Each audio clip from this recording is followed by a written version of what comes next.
આકાશ તત્વ છે એને પ્રગટ કરનાર સત્વગુણ છે, અને સત્વગુણના જે દેવ છે એ વિષ્ણુ છે, ચતુર્ભુજ નારાયણ. વિષ્ણુના અંશમાંથી બધા અવતારો થયેલા છે. કચ્છ, મચ્છ, વરાહ, નરસિંહ, વામન, પરશુરામ, રામ, કૃષ્ણ, બુદ્ધ અને કલ્કી, અને આમ 24. વિષ્ણુ જે વ્યાપક તત્વ છે એમાંથી બધા અવતાર પ્રગટ થયા છે. સત્વગુણના દેવ વિષ્ણુ છે.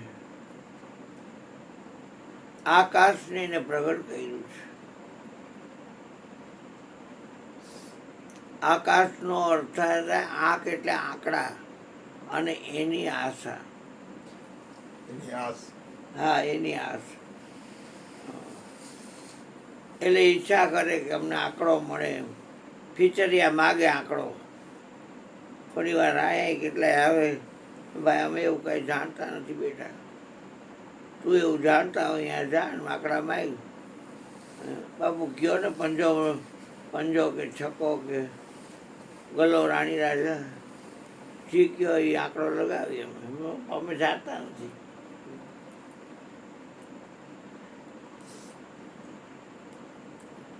સત્વગુણમાંથી એક આકાશ જ પ્રગટ થયું છે, અને એનો ગુણ શબ્દ છે.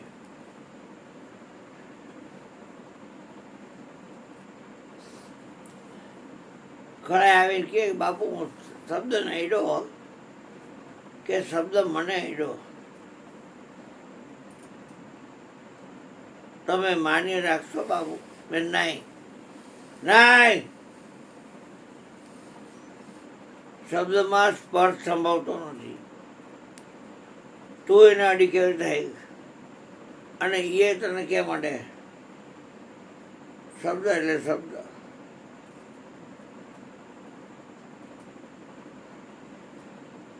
વળી બીજો જોણા આવીને કે બાપુ મેં શબ્દને જોયો હતો. હવે ખોટીના શબ્દમાં રૂપ સંભવતું નથી. રૂપ જે છે એ અગ્નિ તત્વનું છે, અને સ્પર્શ છે એ વાયુ તત્વનો છે.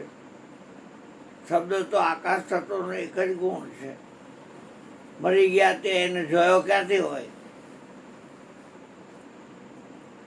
તો કે હા, મેં ભજનમાં સાંભળ્યું હતું, જૈસા દીપક ધરા મંદિર મેં વૈસા શબ્દ કા રંગા, દેખા હો તો કહી બતાવો મોતી કૈસા રંગા. પણ એ તે જોયું રૂપ એ અગ્નિ તત્વનું છે. શબ્દમાં તો એ સંભવતું નથી. અગ્નિ તત્વમાં અગ્નિ કહેવામાં શબ્દ લેવો પડે, અને અગ્નિ અડીય ગાય એટલે સ્પર્શ, તો એમાં વાયુ છે, અને એને જોઈ શકાય બે કોડાથી, એટલે એમાં રૂપે છે. પણ આકાશને ખાલી સાંભળી ગાય, એને અડી ન ગાય, એને જોઈ ન ગાય. હા. પછી ત્રીજો આવ્યો હોય કે મોટા બાપુ શું? તો કે મેં શબ્દને ચાખ્યો છે. વાહ ભાઈ વાહ. એ શબ્દને ચાખ્યો છે. કેવો લાગ્યો? ખારો, ખાટો, તીખો, તુરો, કડવો, મીઠો? કેવો લાગ્યો તને? રીસો છે, ખરબચડો છે, ચીકણીના પેટનો છે? કેવો લાગ્યો તને? અને એ લાગ્યો એ રસ વિષય જળ તત્વનો છે બેટા. શબ્દ તો ગુણ એક જ છે, પણ જળ એમ કેવું હોય શબ્દ લેવો પડે. પછી પાણીને અડીએ ગાય એટલે સ્પર્શ છે એ વાયુ તત્વનો છે, અને આ કોડાથી જોઈએ ગાય પાણી કે આ રહ્યું પાણી ભરલ્યો એમાંથી, એટલે અગ્નિ તત્વ એનો વિષય રૂપ.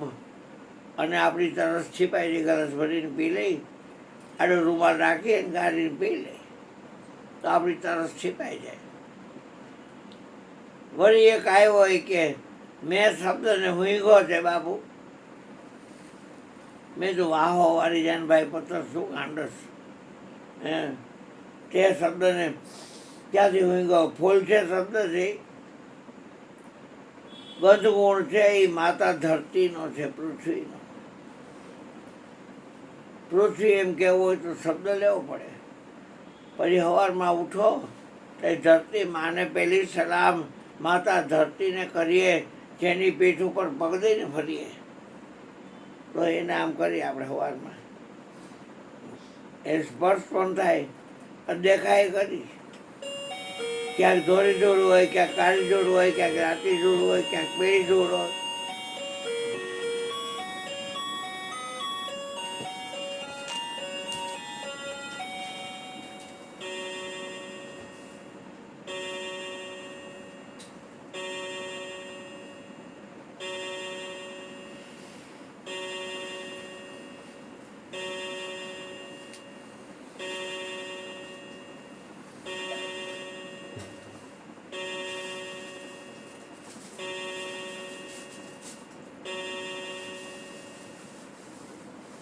તો ગંધ ગુણ છે એ પૃથ્વીનો છે.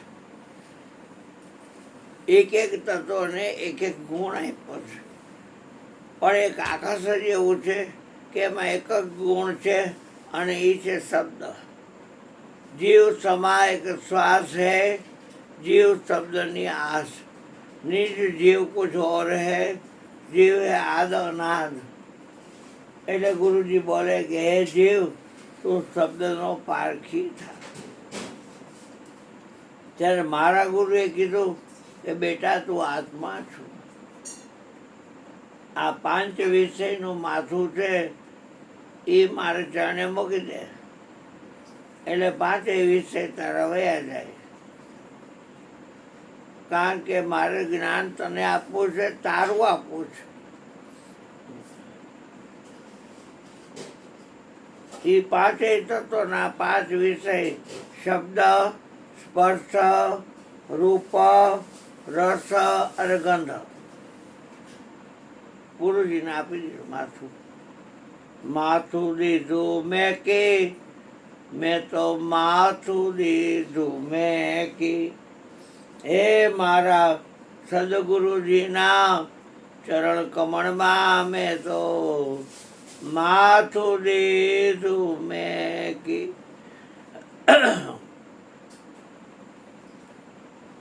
તું આત્મા છો બેટા, અને આ શરીર છે એ માનવ મંદિર છે. એમાં બધાય દેવતાઓ છે, પણ તું તો આત્મા છો. 33 કરોડ દેવતા છે, એમાં આગેવાન દેવ તું છો, એટલે કે આત્મા.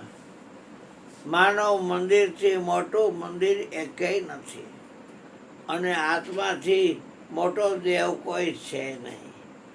આપણે આત્મા છીએ. આત્માને જાણી લેવાથી નો જપ કરવા પડે, નો તપ કરવા પડે, નો વાર વર્તુળા રહેવા પડે, નો તીર્થમાં ભ્રમણ કરવું પડે, ક્યાંય આવજા કરવી ન પડે. આત્મજ્ઞાન ન હોય ત્યાં સુધી આત્મજ્ઞાન વિના ન ભટકે કોઈ મથુરા કોઈ કાશી. પણ જેને આત્મજ્ઞાન મળી ગયું હોય એ ક્યાંય ભટકે નહીં. એની જગ્યાએ બેઠો ને ભજન કરે, બાકી નહીં, ક્યાંય જવું નથી. આ મને કેટલાય ચડવા આવે મોટરમાં હાથે, તમે જાઓ, ફરી આવો બેટા, તમે જાઓ બાપુ. અહીંયા આપણું દેશી ગુજરાતી ખાવાનું મળે બેન, ના તમે જઈ આવો. પણ તમારે ત્રણેય તોલવાનું નથી, સારું ના બાપા મારે નથી આવું, બધી વાત ક્યાં નહીં. એ બધા તીર્થો મારી ઘરે આવતા હોય ને મારે તીર્થમાં ભમાય. કોકની ઘરે જાઓ ને તારું માર્યું હોય તો તમે એને ભેગા થાય જઈ ગયો, અમે તો આવ્યા હતા પણ તમારી ઘરે તાળું હતું. એમ હું આવી જાઉં તીર્થમાં, અને અહીંયા તીર્થમાં આવે તો કોઈ ભગત તો છે ને, હાલો ઘર ભેગીના પાછળ થઈ જાય. એના કરતાં રેઢા રેઢા આવે છે તો આપણે શું વાતો, ભલે ને આવે. એ આ હર્ષદ તીરથ મારા ઘરને આંગણે, એટલે મારે ક્યાંય જોડોડી કરવાની આવે નહીં. તો આત્મજ્ઞાન નથી મળ્યું તો હેરાન થાવ, વારતા રહ્યો. સોમવાર રહ્યો, 11 રહ્યો, ફરાળ ખાવ, અંધશ્રદ્ધા કેટલી બધી ગરડી છે માણસોમાં. કાંઈ વાતમાં માર નમરે. આ તો ગુરુજી બહુ દયાળુ, તે વળી મારે ઉદ્ધાર કરવા આવ્યા છે ગોકુળ તારવા. છબીલો લાલ આવ્યા છે ગોકુળ તારવા. અને આ હૃદયનું ચાવીથી ખોયલું દાસ. અને આ શોધતા આમાં જાય, આમાં જાય, આમાં જાય, આમાં જાય, આમાં જાય, અંદર પૂરતે સુતાને. એટલે શબ્દ માય નહીં જાય, ક્યાંય જોડું નહીં કરે. પરણે શબ્દ ને સુરતા નાર સ્વયંવર સદગુરુજીના દેશમાં. દાસ સવારને ગુરુ ફૂલગર મળ્યા રે છે નાદ બુંદના ને છે. આ વર પરણીને ઘરે આવ્યો પછી સુરતા શબ્દને ભેટે.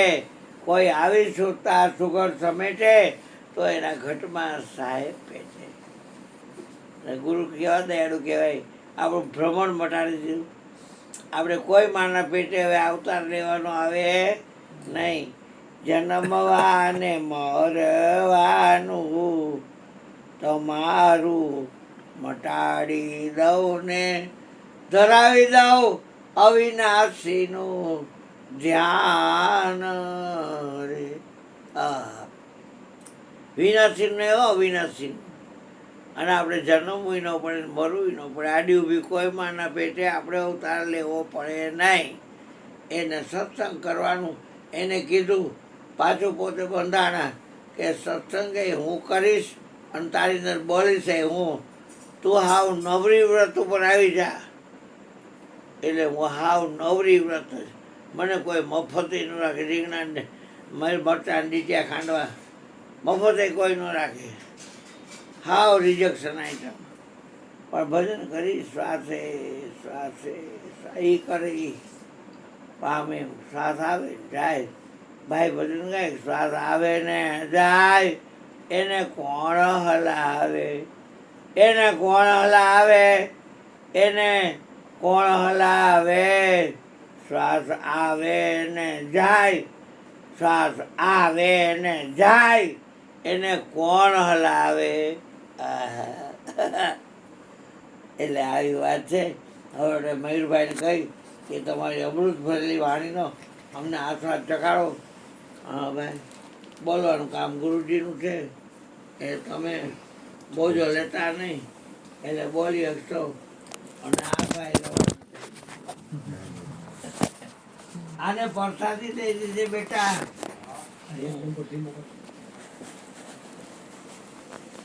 પંખો ધીમો કરી દે બેટા. હજી કરી દે એટલે ઠંડી બસ ધીમો હોય. ચાલુ છે ને પાછું એસી ચાલુ છે તો વાત. આવજો બેટા. હા દીકરા, હા, પણ ચા પાણી પી લે, 2 મિનિટ ચાલુ રાખ.